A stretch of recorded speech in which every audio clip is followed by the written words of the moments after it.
Welcome, everyone. Thank you so much for joining us today. My name is Mary Price. I'm the Events and Marketing Manager at the Shingo Institute at Utah State University. I'm so pleased to have Doug Dawson with us today. As many of you know, Doug is the founder and managing director of Leg Up Solutions, a Shingo licensed affiliate. Doug has had several years experience working in the food and pharmaceutical industries before becoming a business excellence coach. With that, Doug, I'll turn the time over to you. All right, Mary. Well, thank you very much. I'm excited to be here, and I'm really excited to talk to you about Leave No Trace leadership. It's something that we're kind of passionate about, and we've done a lot of work around that concept in the last year. So anyway, jumping ahead, the Leave No Trace leadership report, which Mary will give you access to, is she'll send the link out. You can send that out now if you want, Mary. That report is the first in a series of our Winning in the Workplace Leave No Trace leadership reports. So Leg Up Solutions is an education advisory firm focused on helping organizations tap into the latent talent of their workforce, hence our tagline, find the brilliance in your workforce. And we use the Shingo model to help organizations do that. So moving ahead, what's in this presentation today? Just a few key points. We're going to talk about our aha moment, how everyone can be a leader, and then we're going to dive into the principles of Leave No Trace leadership. At the end, we'll give you a couple of key takeaways, talk to you about the Leave No Trace leadership survey that we're currently conducting and about ready to wrap up as we prepare our 2022 Leave No Trace leadership report. And then a little bit about Leg Up Solutions. So if we have time, and then obviously the Q&A. So first of all, let's jump into the beginning. This is a page, and these are pages from the actual report. So if you want this, click on the link that Mary sends to you. But I think key critical here is to win in the marketplace, you must first win in the workplace. And we see that with the Shingo model as an examiner. For the Shingo Institute, we see that when we go to organizations.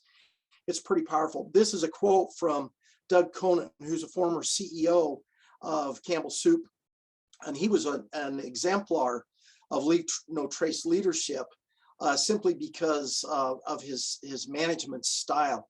As a matter of fact, I think he's attributed now as having sent out 30 handwritten thank yous over the course of his career, and that's pretty powerful. We have 32 at the time of this report, 33 years now of data with the Shingo Institute documenting what organizations at various aspects of their journey of excellence look like. But the ones that really win in the marketplace are the ones that persist in the journey and demonstrate this concept of Leave No Trace leadership. And this aligns very closely with the first dimension of the Shingo model, which is cultural enablers and its guiding principles of respect every individual and lead with humility. Ken Snyder, executive director of the Shingo Institute, says that culture is the sum of the behaviors of the people within an organization, and that's pretty powerful as well. When we do Shingo workshops at Leg Up Solution, we kind of distill that down into the mean, because that accounts for outliers, and you can have somebody that's really toxic that can bring the mean of that culture down, or you can have somebody that's really optimistic and enlightening, and they can bring the mean up.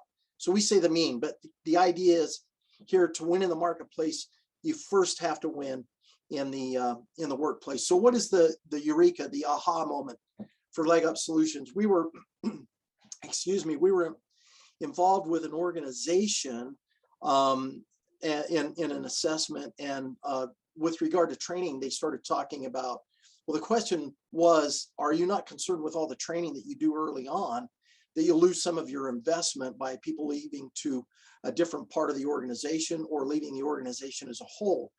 And the manager's response was pretty telling. He said, we know that we plant trees, the shade for which we will never sit under. And the idea is that they would help the community and the industry, not just their business. And I thought that was brilliant. I really thought a lot about that. And it made me think a little bit about Leave No Trace. And we'll get into that in just a moment. But that was our aha moment, just like Archimedes had his aha moment when he discovered the theory of displacement. So is everybody a leader? According to Psychology Today, yes, everyone can be a leader. Most of us are informally at one time or another a leader.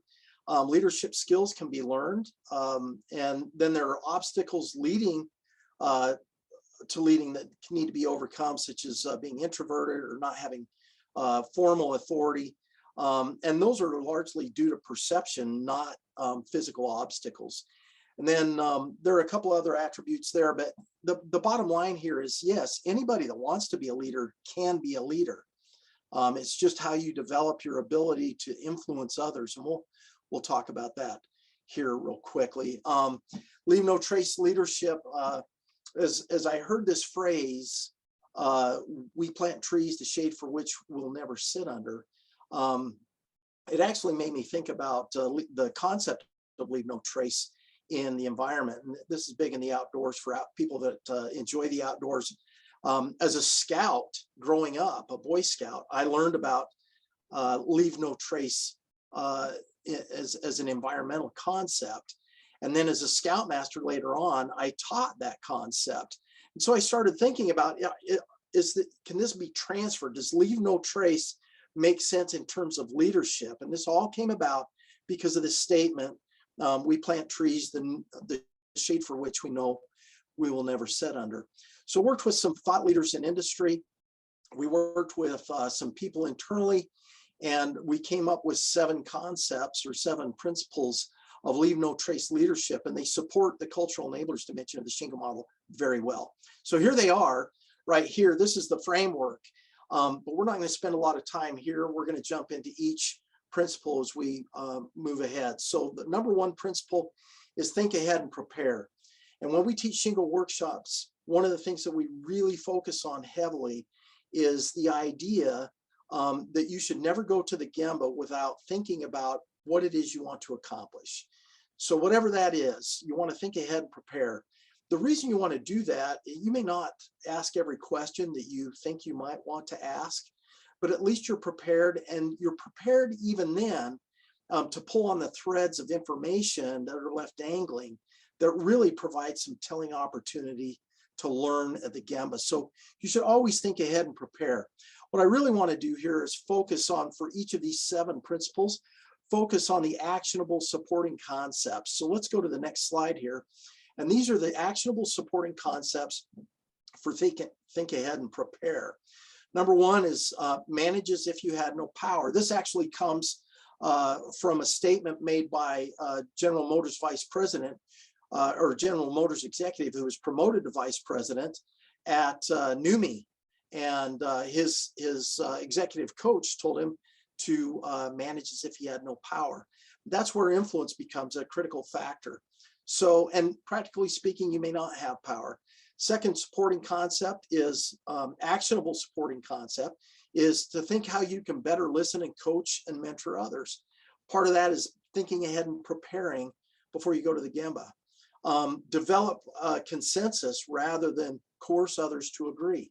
This is critically important because if you have consensus, then it's not a matter of compliance. And I always say compliance leaves the room when the boss leaves the room, but commitment stays in the room when the boss leaves the room.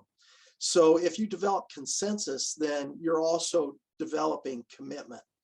And then consider daily about those with whom you're going to interact. Take a look at your calendar. Take a look at your plan for your Gemba walks, if you're going to go on Gemba walks, and think purposefully about the individuals that you're going to interact with.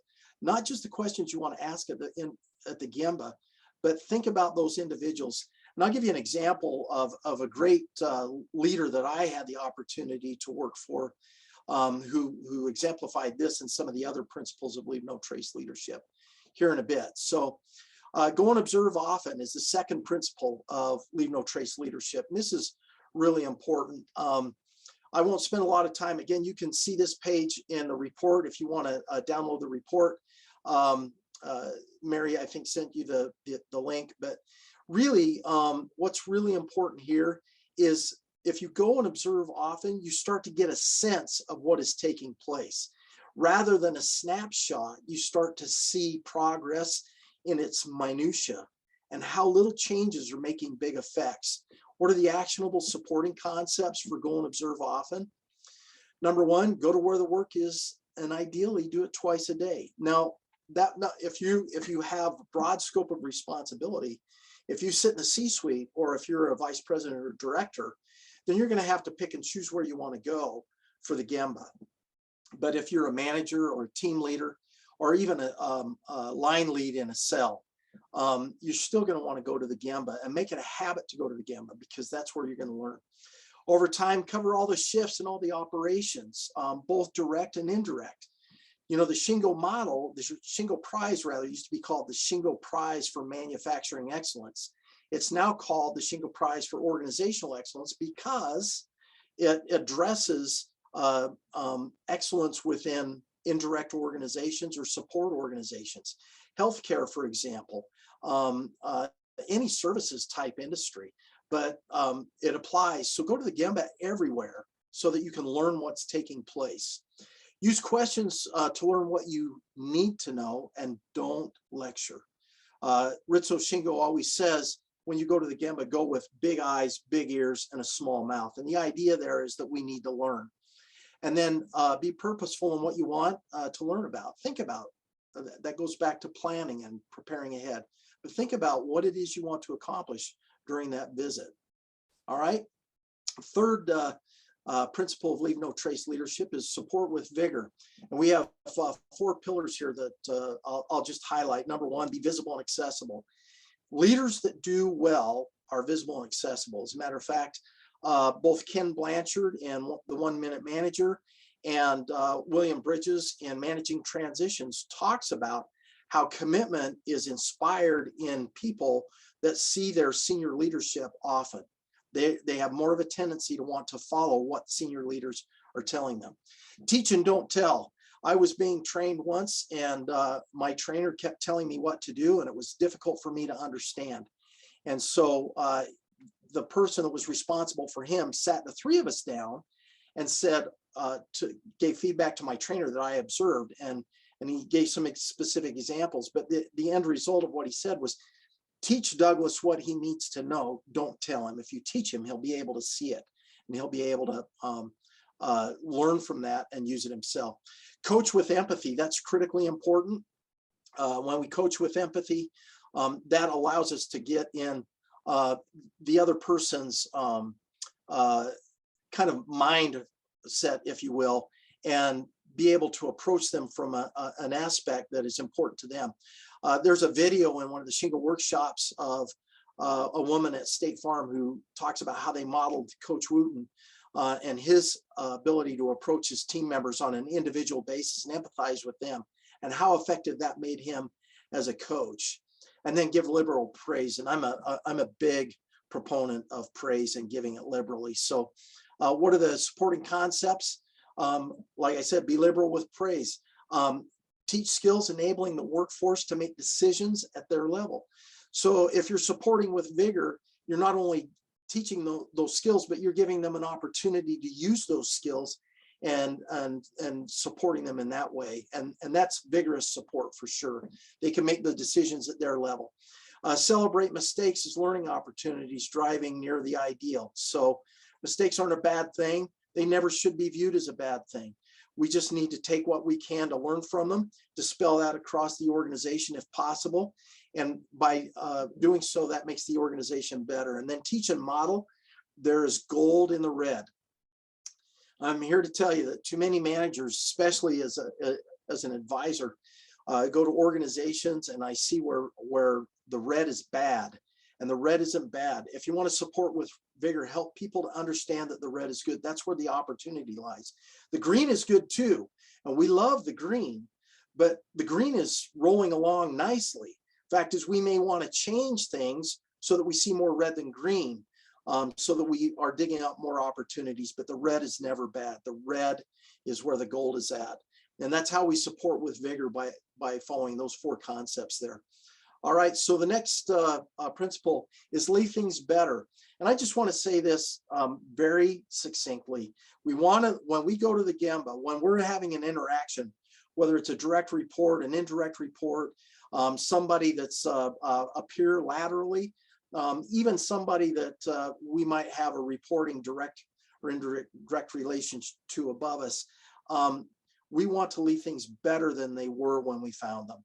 In other words, we don't want to leave dead bodies in their wake. We want to leave no trace that there was anything toxic about that arrangement. We want people to feel better about themselves after the interaction than they did before the interaction. So what are the supporting concepts?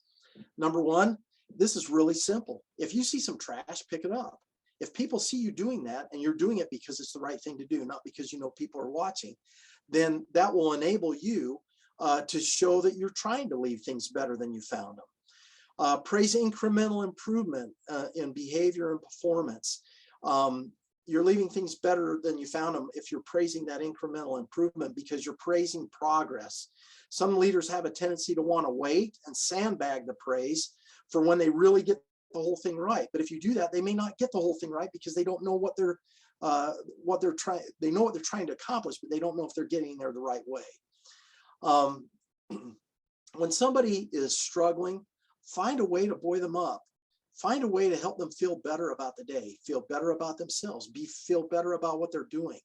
But leave things better than you found them. And then never, ever, ever, ever, ever denigrate somebody else. Somebody's going to hear you. You can have those thoughts in your mind if you want to have them in your mind, but keep them to yourself because somebody's going to hear you, and that's going to erode any trust that you've built. All right, number five, principle number five, leave no trace leadership is remove bureaucracy. Bureaucracy comes from informal systems. So there, we have a whole systems design workshop around how to understand what your system is, whether it's an improvement system, a work system, or a management system, what the 5 required communication tools of those systems are, and how to map those systems and how to review them so they don't become bureaucratic and so they stay relevant. Bureaucracy comes from not understanding systems and not reviewing those systems.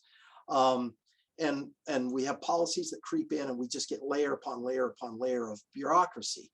So what are the actionable supporting concepts for remove bureaucracy?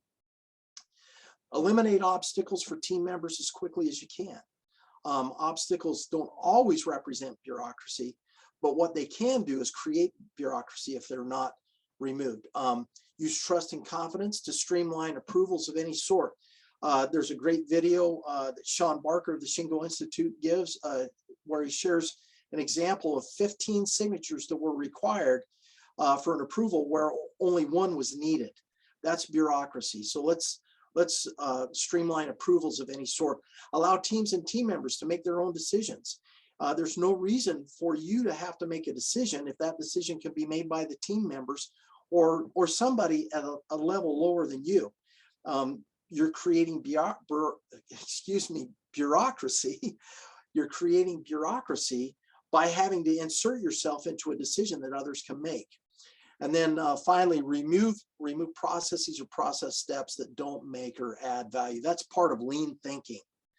But it's also bureaucracy, and we need to eliminate that. And the more we eliminate bureaucracy, the more freedom people will feel about improving and doing better and driving a performance culture. Number 6, this is the same as the first Shingo guiding principle and the first for cultural enablers. Respect every individual. We've adopted it simply because it aligns with the sixth principle of leave no trace for the environment. But this is absolutely critical, and respect becomes a key component of leave no trace leadership. You can read this when you download the document, but let's jump ahead to the supporting concepts that are actionable. Excuse me. Speak up if you see a behavior that undermines respect, for every individual. That's really important. Don't be afraid to speak up. Try and create an environment, if it's within your power, create an environment where it's okay for people to speak up. Respect is important, and respecting every individual is critically important, because if they feel respected, their ideas are going to be brought forward. And you need every idea possible so you can get the best idea when it comes to improvement, or when that team is trying to improve. Defend others, especially those not present. That is just the same as not denigrating anybody. If you are a champion of people that are being shot down when they're not there to defend themselves, then people are going to trust that you're going to do the same thing for them. And that is a matter of respect and trust, and they're going to appreciate that, even though they may not feel that. They know that you'll stick up for them if they're not in the room and that same thing happens. Thank others frequently for their efforts. Respect their efforts. Again, I'm a big proponent of thank yous. I don't know that we have time. I'm going to jump ahead, but I got a great story about respect. I was told once that I was abusing the electronic thank you system because I'd sent 745 thank yous out in a calendar year. And that's not the way the conversation went with HR once I helped them understand the value of those thank yous. So anyway, get over yourself and admit you're wrong. Say you're sorry. That's easy to say. Sometimes it's hard to do. But if you do that, you're showing respect for others and their opinions as well. So the final is model, teach, and engage. I'm not going to spend a lot of time on here, but Benjamin Franklin did once say, teach me and I forget, or tell me and I forget, teach me and I remember, involve me and I learn. And that's the crux of model, teach, and engage. So you'll be able to take a look at these actionable supporting concepts. Let's jump to the key takeaways because time's running short. Number one, you got to want it. If you want to have a culture that exemplifies leave no trace leadership, you have to want it. You can't just check a box and make it happen. You have to really want it. You have to want it inside here. Once you want it inside here, then it'll be possible for you to make it happen. Discipline is the key. You're going to have some organizational discipline, and that means sometimes people are going to self-select, and that's okay. It's better that everybody's where they want to be, not where they don't want to be. But organizational discipline is absolutely critical, because that allows you to get to the point where you can hit critical mass. And I won't go into critical mass. There's a great YouTube video. Put in ping pong balls, critical mass in the search bar and YouTube, and you'll see some great examples of how critical mass works for nuclear fission, but also in cultural development. And then take baby steps. It's a journey. Just trust that if you take small steps, your ability to take bigger steps down the way will increase. So that's important. Leadership is not a spectator sport. You've got to be the change. And that is really important. If you're having some struggles, we would be happy to help. If you're not, that's okay. I think this is a good point, Mary, for you to shoot out the link to the survey. What we would ask you is, if you at all are interested in the results of our survey and the data analysis, please participate by accepting this link and taking 5 minutes to do this survey on Leave No Trace leadership. Thank you for your time. Mary, let's jump back to you and we'll answer some questions real quickly. All right, question number one. Do you think empathy can be taught? You know, I don't necessarily know that empathy can be taught per se. I think you can model empathy and people can learn that, but there are people that are wired such that empathy is difficult for them. And I understand that. But there are also things that psychologists have learned you can do to teach people of that mindset, of that wiring, if you will, how to demonstrate empathy, although they may not necessarily feel it. But the short answer is yes, but it's not taught, because I share content with you that makes you able to understand and start exemplifying empathy. Really, the answer comes from seeing how empathy works by somebody else modeling it. Next question. Next question. How can I create more awareness of the need for sustainable effort and results within my leadership network? Boy, that's an interesting question. One thing that I heard Ken Snyder say once that I repeat in every Shingle workshop, those of you that have been in my Shingle workshops have heard me say it, the best way to get the attention and support of leadership is to produce results at little or no cost. Bottom line. What are some small steps we can take to start adopting this leadership style, especially if we are not in a formal leadership role already? You know, the best way, if you're not in a formal leadership role, you're actually, in my opinion, at an advantage, because you don't have the burden of having to deal with all that formal leaders have to deal with regard to human relations, HR type stuff.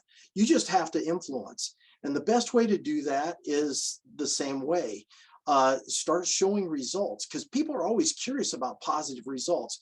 Start showing results, and they're going to ask you questions. And when they ask you questions, then what you can do is you can answer them and tell them how you did that. And you start building your sphere of influence, and it starts growing and growing and growing. There's 3 books I'll share with you that will help exemplify that. Number 1 is a very simple book. It's been around for a long, long time. It's in special edition now, and it's called The 1 Minute Manager. It's an easy read. It's 17,000 words. You can read it in an hour, but that's a great book. The second book is Managing Transitions. That's a little deeper, and it's research-based, but it also talks about how you can help people with regard to transition. And that doesn't necessarily mean you have to be a manager. You can be an influencer, an informal leader. And so that's a great book. And then the third one is Leadership and Self-Deception. That is focused on formal leaders, but there is a lot of key insights in that book that apply and help people that are informal leaders as well. Great, thank you. Next question. Any specific tips for going to Gemba in a virtual knowledge worker environment? You know, the only tip I can give you, and actually I've got a workshop coming up that's like that. You've got to prepare to go to the Gemba. The Gemba is no different whether you're making widgets on the production line or whether you're developing software in Palo Alto. You want to ask the right questions. And because it's knowledge-based, the questions you might ask are going to be a little bit different, but you have to think and prepare for the Gemba. And you prepare for the Gemba within the context that Gemba is in. And the better you prepare for the Gemba, the more likely you're going to have a great Gemba walk. Great, thank you. Next question. Which of these principles do you think is the most difficult to practice consistently?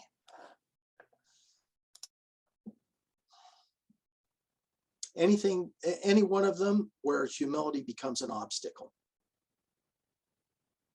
That's pretty simple, because in order to exemplify leave no trace leadership, you have to be able to act with humility and show humility. And if you take a look at organizations that are mature on their journey of excellence, I am here to tell you, you will not see arrogance in the C-suite. It may be there, but they're not going to show it to you. But more importantly, that humility will be exemplified at the Gemba when they go to the Gemba. That's really critically important. Humility is the key. Great, thank you. This is our last question for today. How do you handle a manager that does not exhibit some of these behaviors? For instance, he asks for input, but then he says what he believes should be done. I think if you approach that manager in a respectful way, with the feel, felt, find approach. So this is the behavior that existed. This is how it made me feel, and I find it difficult to accomplish whatever when I feel that way.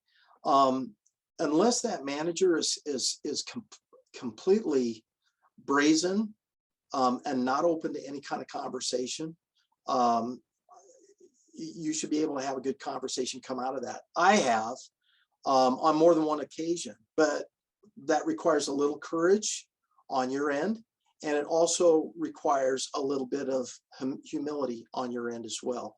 So you have to, humility and respect both. So you have to approach it with humility and respect and have the courage to do it. Otherwise, the conversation will never happen and nothing will change. Perfect. Thank you so much, Doug. It's always a pleasure to speak with you and learn from you. Thanks to all of our attendees for joining today. Please remember to check our website at shingo.org for additional information on webinars, workshops, and our upcoming 34th Annual Shingo Conference. We'll be in Orlando, Florida on May 19th and 20th. And if you are not able to attend in person, we also will have a virtual component to the event. And in the meantime, stay safe, keep healthy, and we'll see you next month.